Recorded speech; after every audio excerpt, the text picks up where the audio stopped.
sak donya. Mohon untuk tidak disebutin namanya ya, Mbak. Selamat siang, Mas Andro. Karena masuk konten. Gimana? Ya Allah, mulai Mas Andro kok lalai mulai internet. Piye, Mbak. Kok suaranya nyendak-nyendak sih, Mas? Mosok? Saiki cek nyendak-nyendak enggak? Enggak, sekarang enggak. Gimana Mbak E? Halo. Halo.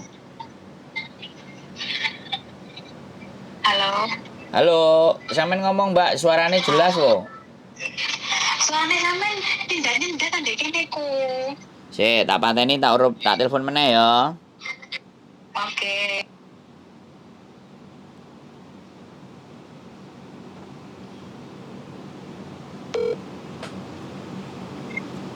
Halo. Piye? Wes, saiki jelas kok. Saiki jelas dengan sejelas-jelasnya. Halo? Gimana? Selamat siang buat Koko, buat mbak-mbaknya yang mendengarkan Mas Andro. Selamat siang juga, wes. Yo. Siap. Piye. Gimana kabarnya, cuacanya panas hari ini? Kok Suasananya tetap sejuk, Mbak. Di hati saya tetap sejuk. sejuk lah, mana Pak sejuk, ini panas kok. Sampean. Nanti ini 2024 itu kapan sih kok? 2000 berapa? 24. Selak kepingin finish ya. Aku sebenarnya itu melawan kesabaranku itu penuh dengan ekstrim kok di sini tuh. Tak sambil ngopi ya kok, tak gawe kopi ala wong Malang kok. Nah, piye iki kate cerita apa iki? Aku mau curhat tentang pengalamanku selama di Hong Kong ku ya.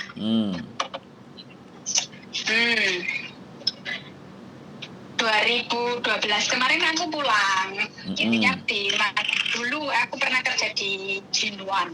Jinwan itu 3 tahun, 5 tahun lah, minimal 5 tahun itu aku pulang. Satu kontrak itu ada 3 cc loh. Aku kemarin kan dengerin mbaknya yang katanya satu rumah sama kakak kandungnya ya. Yoi, siap. Wah, kakak kandungnya aja kayak gitu. Terus gitu mbak ini boleh dikandani. Wayo. Aduh, aku sampai tuh. Iya, masih kok ya, namanya satu darah tapi tidak bisa diprediksikan pemikiran kita. Itu aja satu darah ya Bu ya. Siap. Kalau sama orang lain, piye dulu aku kerjanya itu. Kenapa kok? Lah iya, sama orang lain terus piye, Jal? Aku 3 orang kok. Pertama pengalaman saya 3 orang itu kok. Pertama saya kan 1 tahun di majikan yang di Satin itu 1 tahun. Begitu aku difinishkan sama si majikan karena aku tidak ada kecocokan sama si nenekku. Jadinya daripada kita tidak saling berkomunikasi lah selama 1 tahun itu, anaknya berbaik hati dengan saya dan dia memfinishkan saya karena saya selama kerja 1 tahun di situ aku menjaga si nenek dengan baik dan tidak ada suatu problem apapun. Cuma si neneknya tidak mau kalau ada cicitnya di rumah, jadinya kita ambil jalan pintas lah. Aku difinishkan sama si majikanku itu. Nah, sama si majikanku itu terus aku dikasihkan ke temennya yang ada di Jinwan. Nah, akhirnya lah aku interview sama si CUC-nya itu. Nah, akhirnya deal. Terus gitu, dia bilang ada cici 1 lagi di rumah. Oke, aku mau mantai ada cici di rumah 1. Yang penting kita beradaptasi dulu gimana ke depannya kan ya. Memang kok selama 1-2 bulan kita itu beradaptasi dengan Cici, ya namanya Cici yang lama ya sama ya Cici yang baru nggak mungkin lah. Si Cici sama si nenek si kakek itu melihat kita baik ya nggak mungkin, biarpun kita udah berbaik sama si mereka gitu kan ya. Intinya terus gitu ada bekerja lah berapa bulan, akhirnya si kakeknya itu ditempatkanlah di panti jompo. Tetapi di panti jompo itu hanya setiap malam aja tidur di sana. Jadinya kalau siang itu kita jemput, kita bawa ke rumah gitu. Nah, kita itu masih baru dua cc. Lah terus gitu si Ucinya bilang gini lagi, aku mau nambah cece satu lagi yang jaga si nenek. Nah gitu, yang cece lama ini tanggung jawabnya masak sama bersih-bersih. Yang akunya shift malam, jadinya aku yang kalau siang buat tidur, kalau ya kamu mau jalan-jalan silakan, yang penting kamu waktunya kerja, malam ya kerja begitu. Nah tapi majikan si kakek ini super harus bersihnya tuh wow, karena dia punya itu maksudnya itu yang airnya dikeluarin 4 jam sekali dimasukkan gitu loh. Oke. Jadinya harus itu ya, harus semuanya bersih. Nah, disitulah konfliknya mulai lah. Dari situ yang Cece terakhir ini cuma bertahan 1 tahun, padahal Cece yang nomor 3 ini keponakannya si mbak lamanya sendiri, tetapi dia tidak kuat dengan keadaannya, karena kan kalau aku orangnya dableknya gini, yang penting aku tidak ada masalah sama majikan. Gajiku setiap bulan lancar, aku disuruh libur oke, gak disuruh libur juga oke, aku bilang gitu ya. Dia mau bilang apa, katanya aku bla bla bla bla. Lowong kita ini sama-sama orang Indonesia, Mbak, kita hargailah kita yang sama-sama Indonesia. Benar, kita majikan harus menghormati majikan. Aku bilang gitu kan ya, suatu saat pasti kamu akan kembali juga ke Indonesia, nggak mungkin selamanya kamu mengabdi di sini. Benar nggak aku bilang gitu? Yoi, terus? Nah, karena si mbaknya itu lebih tua dari saya, ya mungkin kalau aku ngomong begini saya aku minta maaf, bilang gitu ya. Nah, akhirnya lah aku di situ sampai 3 tahun lah, karena kakeknya sudah meninggal. Jadinya si bubunya ini, si Cece yang nomor 3 ini udah nggak ada, tinggal bubunya. Terus gitu si bubunya ini juga mau dimasukkan panti jompo. Akhirnya kita lah berundingan lagi kok, meeting lagi. Katanya si udah tidak memerlukan Cece karena kakeknya sudah meninggal. Jadinya kita kalau kamu mau kerja lagi, mau mencari majikan lagi, aku bisa bantu kamu. Tapi aku tidak memilih kerja lagi kok, karena aku memilih pulang gitu kok. Nah, pulanglah si mbaknya aku nggak tahu ya. Yang penting aku udah memberikan yang terbaik buat majikan di situ, dan juga aku tidak mau intinya aku sama mbaknya itu tidak ada mau ada konflik setelah aku pulang ke Indonesia atau berpisah sama dia. Intinya juga aku, kalau aku ada salah selama di sini, aku juga minta maaf, karena kita sama-sama Cece harus saling menghargai lah ya kok ya. Itu namanya kita orang Indonesia lah kok, nggak mungkin kan nggak saling tolong menolong kan ya. Di suatu saat kan nggak mungkin itu kok apa ada di kalender kan ya. Nggak mungkin aku nggak mau butuh mbaknya juga nggak mungkin nggak butuh akunya gitu kan Bu ya, namanya orang gitu. Aku ambil dari kesimpulannya dari mbaknya kemarin itu buat pelajaran ya, buat mbaknya yang sama kakaknya tadi itu, aku Koko yang bilang kemarin kan disuruh ngomong sama si mbaknya itu ya, sama kakaknya itu Mbak Yunya ya. Dia kan ngomongnya terlalu halus kan gue ya. Terus? Mbaknya itu. Terus? Ya intinya mbaknya itu harus sabar, legowo. Namanya anjir, katanya orang tua aku satu perut itu enggak itu ya Bu ya. Sak tarangan gurung karuan iso. Begitu. Nah, terus begitu kok akhirnya aku finish kontrak lah, aku pulang ke Indonesia dan pulang ke Indonesia dan di Indonesia 8 tahun, dan akhirnya aku proses lah ke Hong Kong lagi kok.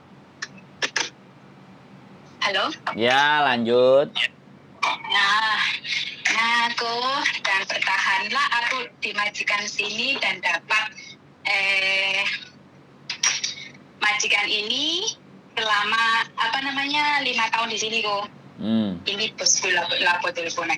Karena wis lupa terus. Wih, majikane telepon ora Mum- diurus. mumpung aku lo telepon sampean kok, aduh jantenan aku kudu gak sambean aku dek gini kok nggak bisa bernafas, bukan nggak bisa bernafas. Bosku itu terlalu super maafan. Aku kepingin itu wes dan tahun ini dan 2004 aku kepingin cari majikan yang intinya slow lah kok, bener di sini slow, cuma tekanan mental aku di sini kok. Bayarannya standar apa di atas standar? Standar kok 4.630. Ngalih lo, ngebreak lo. Lah aku kepingin alarm servis kok, tapi uangnya gak iku. Cuma dulu waktu ngomongnya itu bilang aku tahu peraturan kok, kalau kamu minta pulang aku juga ngasih kamu, bilangnya gitu. Tapi kan aku juga dia baik sama aku, oke nggak apa-apa, yang penting aku nggak terlalu dikekang lah dulu, tenangku aku. Lo jirine maafan. Sampe ini piye sih? Jirine maafan. Ulosoy.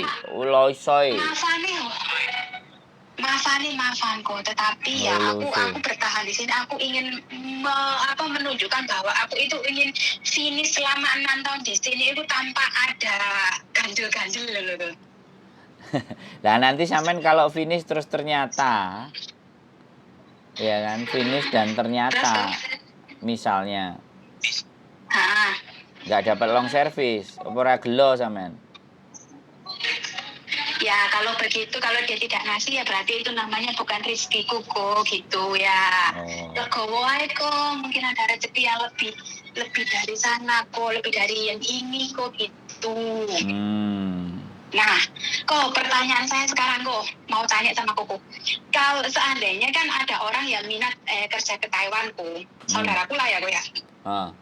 Nah, kalau kan katanya sekarang Taiwan lagi di masa-masa sulit lah ya, katanya cocok nggak ada, bla bla. Ini bener-bener saudaraku lah kok, dipikirnya ada komennya, walah ini pacarnya bla bla bla. Apa sebab kono-kono sing komen suka hati. Kok wedi karo wong komen. Terus kan kalau orang nang dua kan begitu, alasannya mbak jadi ini nganune, jadi ini ibune, dulu saya paling ya pindahannya bla bla bla. Oh mau sawai si tanah. Itu kok kalau bikin paspor dulu bisa nggak kok? Ya nek sampean bisa yo sampean bikin. Wong biasanya aku aja nganterin anak bikin paspor itu berantem sama imigrasi kok. Maksudnya buat paspor dulu di Indonesia itu kan nggak masalah kok ya? Duh, yo nggak masalah nek iso. Tapi kan sampean gawe paspor ditakoni. Takoi A, takoi B, takoi C, sembarang kalir ditakoni.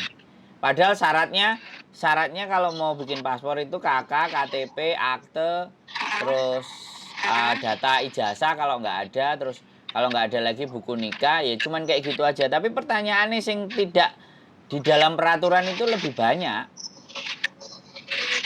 Oh begitu. Tapi kalau sampean mau nyoba dan bisa, keren, bagus, pinter. Iya. Kok sebentar kok ya, habis ini telepon lagi ya, ini bosku menentang telepon apa ya kok? Ya, biasa wong jenenge bosnya sampean kok. Yo. Iya Bu, benar kok ya. Oke deh teman-teman. Jadi yang pertama dia cerita pengalaman bekerja sampai 3 pembantu dan bertahan akhirnya sampai majikannya meninggal, yaitu keren. Terus yang kedua adalah dia tadi nggak tahu nanyain saudaranya mau berangkat ke Taiwan yang cowok, terus suruh bikin paspor aja gitu loh. Jadi ini sekali lagi ya, apapun ceritanya, kalau ibaratnya sekali lagi bahwa bikin paspor dan dia bisa, itu tidak menjadi persoalan dan bagus. Karena ya kembali lagi, orang bikin paspor itu ada yang oke, nggak masalah, bikin aman. Ada yang kadang-kadang harus balik 2 kali, 3 kali, 4 kali. Jadi seperti itu, ditanyain karena mereka pastinya bilang bahwa menyampaikan di mana bahwa orang kalau bikin paspor kan pasti ditanya mau kemana, mau buat apa, ya itu kan pertanyaan yang wajar. Tapi bisa jadi dengan pertanyaan itu ketika kita jawabnya tidak tepat itu bisa gagal gitu. Itu aja sih. Jadi itu yang menyebabkan sekali lagi bahwa membuat paspor itu terkadang ada yang oke dan ada yang tidak. Nah, saya juga nggak ngerti, depend on officer, kembali lagi akan tergantung dari petugasnya untuk menilai, karena mereka dibayarkan untuk itu gitu. Jadi saya rasa sih seperti itu, nggak ada menjadi sebuah persoalan. Yang jelas semangat. Kalau mencari uang di Indonesia agak sulit juga, itu ya nggak tahu sih. Tapi pada fakta dan kenyataannya pun kalau aku pulang ke Indonesia, kalau aku mencari pekerjaan pun mungkin juga akan sulit. Wirausaha juga harus punya modal dan macam-macam. Tapi kalau di Hong Kong itu dihargai tenaganya aja, capeknya itu sepadan, karena nilai ekonomi ya aku bilang menghargai kemampuan fisiknya. Ya mungkin buat orang Hong Kong 17, 18 itu angka standar untuk gaji orang bekerja. Tapi buat kita kalau itu dikurskan ke rupiah, karena kan memang kita selalu menghitungnya kita menghitungnya karena kitanya adalah orang Indonesia. Kita bukan orang Hong Kong. Otomatis lifestyle dan gaya hidupnya kan Indonesia punya. Jadi dengan gaji Hong Kong dengan lifestyle atau gaya hidup kita orang Indonesia itu nilai di situ itu besar. Walaupun sebenarnya buat orang Hong Kong nggak besar. Makanya banyak berbondong-bondong orang bermigrasi atau berpindah tempat untuk mencari penghidupan yang layak. Dan menurut saya itu sah-sah saja. Itu wajar-wajar saja. Dan kalau misalnya peraturan dan prosedur itu yang menjadikan kita menjadi berat, ya kita menjadi agak kok susah kelihatannya, ya kembali lagi itu sudah di luar ranah saya. Jadi seperti itu aja. Mungkin itu saja karena tadi ada majikannya nelpon mbaknya stop. Intinya tetap berjuang, tetap semangat, dan menurut saya tetap mencari jalan keluar yang terbaik buat diri kita. Yang penting jalan keluar itu tidak menyakiti hati orang lain. Keep stay tune my YouTube channel and see you next video. Bye bye.